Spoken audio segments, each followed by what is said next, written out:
గట్టుప్పల్ మండలం వెల్మకన్నె జనంపై రాజగోపాల్ రెడ్డి విరుచుకుపడ్డారు. ఈ చిల్లరన కొడుకులు ఏంది అంటూ పబ్లిక్ గా చిందులు తొక్కారు. ఓటర్లు ఇప్పుడు కోమటిరెడ్డి రాజగోపాల్ రెడ్డి దృష్టిలో చిల్లరన కొడుకులు అయిపోయారు. 18 నెలల ముందు పదవి త్యాగం చేసిన ప్రభుత్వాన్ని మీ కాళ్ల కిందకి తెచ్చిన ఈ చిల్లరన కొడుకులు ఏంది నకరాలు చేస్తున్నారా అంటూ తీవ్ర స్థాయిలో ధ్వజమెత్తారు. ఇక ప్రజలపై రాజగోపాల్ రెడ్డి ప్రవర్తించిన తీరు చర్చనీయాంశంగా మారింది. లేకపోతే మా పిల్లగానే పని చెప్పాలి చేస్తుంది. మళ్ళా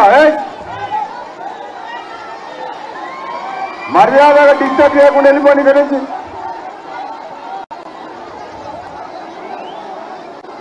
మర్యాదగా పోలీసులు ఎమ్మంటే మీద ఖాళీ చేయాలి అక్కడి నుంచి. బాబు ఆయన ఎవరైతే రుమాలు చుట్టుకున్నా 2 నిమిషాల్లోకి తీసుకపోతే మా వాళ్ళందరూ చూస్తా చెప్తున్నా సంగతి చూసుకుంటాం. వెళ్ళిపోతుందా? ఇది మర్యాద అక్కడ నా కొడుక. నువ్వు వెళ్ళిపోయి ఇక్కడి నుంచి 2 నిమిషాల్లో. ఏం సమాచారం చేస్తున్నావు ఆయన?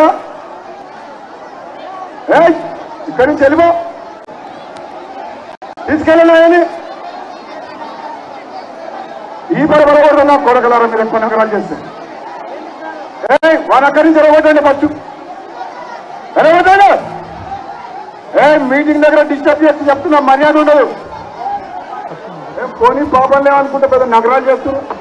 ఊరంతా వచ్చి అదే తెలంగాణ మొత్తం భారతదేశం మొత్తం ఒక వ్యక్తి ఒక ఎమ్మెల్యే 18 నెలల ముందు పదవి త్యాగం చేసి ప్రజల కోసం ప్రభుత్వాన్ని మీ కాళ్ళకాడికి తీసుకొస్తే ఈ నా కొడుకులేండి, ఈ చిల్లర నా కొడుకులు. బాబు పోలీసులు ఏం చేస్తున్నారు అని అట్లా డిస్టర్బ్ చేస్తుంటే? పోలీసులు ఏం చేస్తున్నారు? కూర్చుకోబోరు. లేకపోతే మా పిల్లగానే పని చెప్పాలి చేస్తుంది. మళ్ళా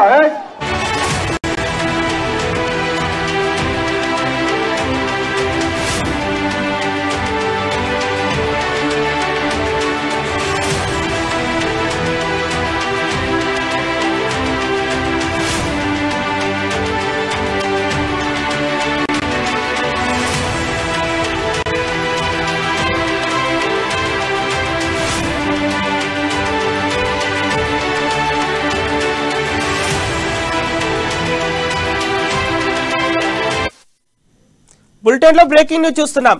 గట్టుప్పల్ మండలం వెల్మకన్నె జనంపై రాజగోపాల్ రెడ్డి విరుచుకుపడ్డారు. ఈ చిల్లరన కొడుకులు ఏంది అంటూ పబ్లిక్ గా చిందులు తొక్కారు. ఓటర్లు ఇప్పుడు కోమటిరెడ్డి రాజగోపాల్ రెడ్డి దృష్టిలో చిల్లరన కొడుకులు అయిపోయారు.